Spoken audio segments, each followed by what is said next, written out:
Hey everybody, it's Dr. Sarah Godfrey. Welcome back to the Health Bridge. I'm here with my co-host, Dr. Pedram Shojai. Hey, hi Sarah, hi everybody. Hey, so I want to talk about gardening today. You know, maybe some of the obscure, interesting things that you've been up to, Pedram, because I visited you a few months ago and there was a certain something happening in your yard, and I understand things have changed radically. Fill us in. Yeah. So we, we moved into this new house that had nothing, front and back. So nice house, the front and back looked like Baghdad, and we had to kind of deal with, getting it all landscaped. And, my wife wanted a lawn for the kid, and I was too busy to fight it. And so, we did, and then we had some sprinkler issues. And then I'm sitting here going, why are we wasting water on a lawn? It's like an old English countryside tradition, and they didn't water their lawns. They had this thing called rain. So, me here in Southern California, it was just a ridiculous proposition to water a lawn. So I said, screw this, it's out. And so we tore it out, redid the sprinkler irrigation system to a drip system, put in 6 raised beds, and turned my entire yard into an edible landscape, which has been so fun. Oh, this is good. So tell us about the edible landscape. What are you talking about? What are you eating? So we did, so we did 6 raised beds that are 4 feet by 8 feet, and then an area that we had originally had kind of cordoned off for a garden that is also like another, 8 by 10 feet, and then fruit trees and all this stuff that are now getting ready to kind of go into the prime time. But I mean, we got kale, we got lettuce, we got beets, we got cabbage, we're bringing in broccoli, we got chives, we got onions, tomatoes, eggplant. I mean, you name it. It was just like, holy crap, look at all this food. I could just put it in the ground and it grows. And so, I grew up kind of hyper urban, and as much as I eat organic and all that kind of stuff, I felt like I was not connected with the land in a way that was meaningful. And so I know you've gardened and you've done a lot of stuff like at the house. It was one of those things that I've kind of poked around at, but never done seriously. So I was like, look, this is quality family time. It's quality, outside time, and it's the right thing to do. Let's do this. Let's grow our food. Now, this is one of those revolutionary acts that I think we need more of in our lives. Whether you're living in a small town or you live in a city, I feel like there's a way to do this. Whether you have a deck or a yard or whatever you have around you. And I think it might be helpful to talk about some of the ways to access this. Like, why do it? One scientific argument I could make is that when you grow your own food, from the seed or the seedling that you buy, exactly how that food is grown, about your soil, hopefully, and you're involved in the process. And I think the earlier we're involved, the better in terms of health.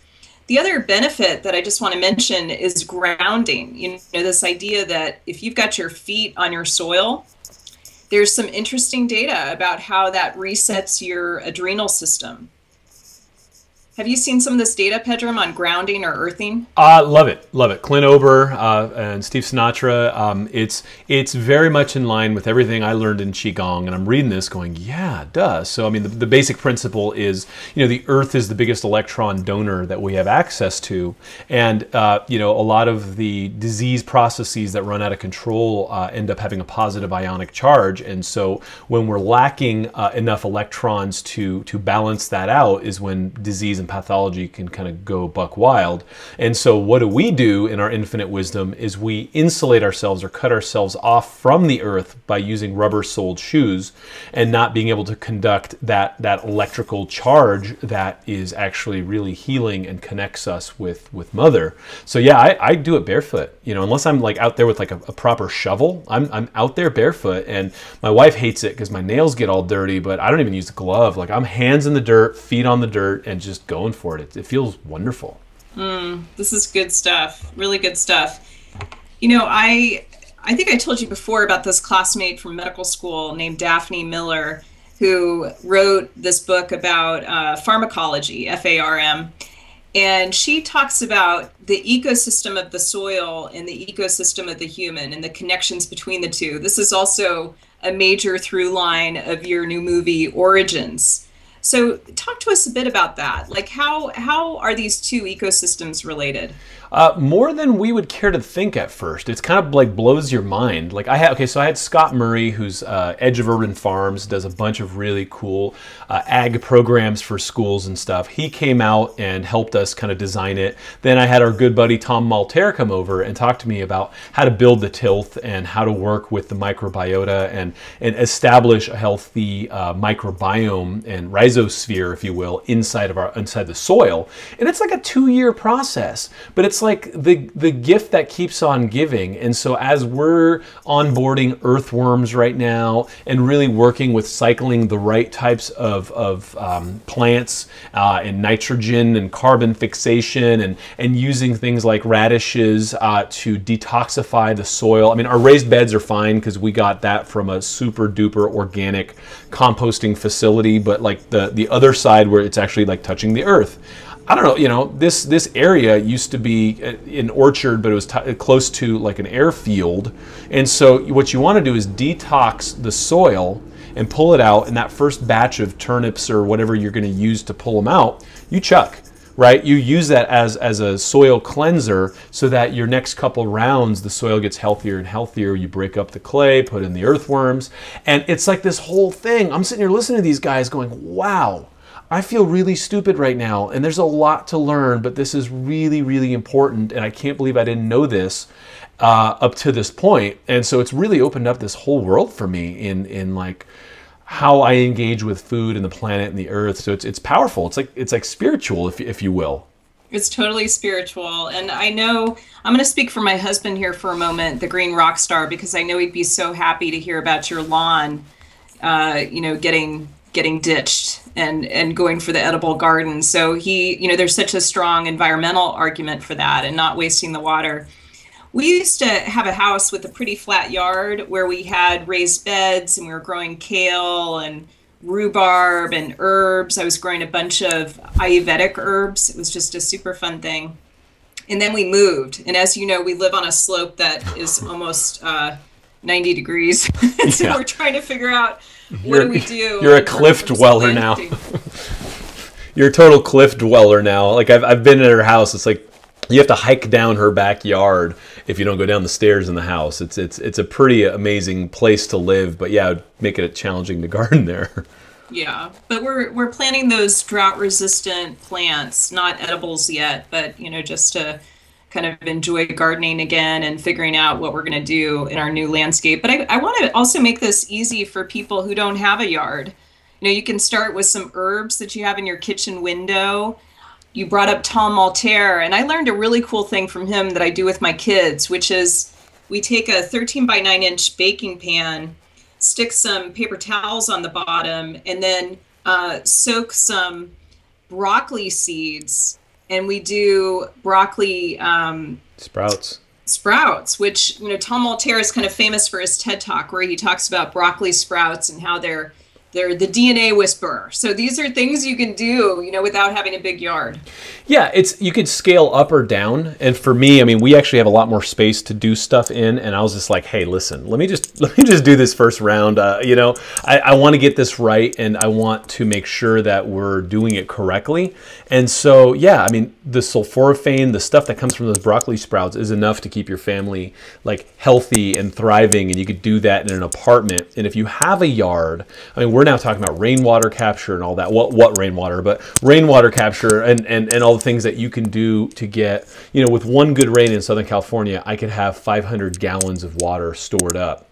And we happen to live in an area where that's legal, which is tragic because in a lot of places it's not even legal. Like you have to let the water wash out because someone has rights to selling you water. And so that's a whole other kind of political thing that we're dealing with in this country. But it's really empowering. Like I got solar on my roof. I'm going to be capturing rainwater this season, and we're using that to get our own produce grown, and we're doing Chinese and Ayurvedic herbs and Western herbs. And so it's like, it's this really cool full circle thing. So my wife and I are in this debate about it. I'm like, look, okay, so the kid walking around in the grass and falling over once in a while versus understanding where food and medicine come from and having, being a stakeholder in his own health and future. Let's go to the park if you want to walk in the grass. Forget about it. Yeah, this is good. This reminds me of Michael Pollan's article in the New York Times Magazine where he was talking about the microbiome and bacteria. And the cover photo was a kid about your son's age who's just covered in dirt, you know, just like under the fingernails, on the face. And this is what we want. Like, we want to step away from the hand sanitizers that act like endocrine disruptors. We want our kids to be exposed to healthy soils. Yeah, and so what does that mean? Like, why we've been duped in a lot of ways. It's like, you know, a lot of people are like, well, that's germs. And what they're missing is the vectors of how that became a phobia in our culture. Is it wasn't necessarily the germs that came from your garden that were getting you sick. What happened was we started moving into urban environments. And if you go back to the history of Europe, people would poop in buckets and throw it out their windows. And so then you'd have rats and you'd have like just this festering disease where there was too many people living with really poor sanitation. And then we'd have things like the Black Plague. We'd have really bad things that happened. And so we became germaphobes because we didn't understand sanitation very well. But having good, clean, healthy soil that you're growing food in and having those bacteria that live in there that support you and support the life inside of you and have epigenetic expression that shift the way your immunity works and all these wonderful things. And yeah, we talked about it a lot in the Origins movie that's coming up, but I mean, this is the future of science, and we're finding that you know, suffocating Mother Earth was probably a bad idea. And so anyone who's worth their grain as a doctor is now really recommending people to roll up their sleeves and garden and touch the earth again. It's important. This is good stuff. You know, I'd love to maybe see a future show on The Third Plate by Dan Barber. And, you know, what are some of these new disruptive ideas for how to connect more to the ecosystem on the earth, how to bring that into our bodies in a way that's really proven and effective and helps us be healthier. Love that. I'll share some of the updates on that. I'd love for you to you know, kind of keep in that loop with me. I think it'd be fun for us to do some sort of like garden yard to table recipes that we share. Good. Yeah, let's do it. Yeah, so we'll have some fun with that. Besides, I haven't seen you in a while, so I'm trying to find an excuse to fly up there, have you come down here and hang out. So, hey, what a great time to be alive. It really is. We're seeing so many things change in front of us, and you know, here we are, you know, having, you know, fought on the front lines of healthcare for a fair amount of time and paid our dues, and now we're sitting here telling people to get dirty and garden. And so it's just an interesting time where healthcare has shifted in a way where the wisdom of the family farm and the wisdom of, you know, the old days and what kept us robust and healthy are kind of coming back and becoming nature's vaccine, nature's inoculation, helping us be healthier and happier and thrive.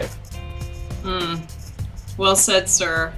So if you're digging this show, if you're interested in these topics, if you want to hear about The Third Plate and other ways that you can vaccinate yourself naturally, let us know on our Facebook page. So that's facebook.com/thehealthbridge. Love it. All right, so we're out of time for this one. It's a short one, and we'll be back with you guys next time. Sarah, great to see you and speak with you as always. And for our loyal listeners out there, we love you guys, and we do read your comments, and we're you know, going to be answering a lot more of your questions as time permits in the next few shows. So keep them coming. Keep them coming. Thanks for listening, everybody. See you next time. See you.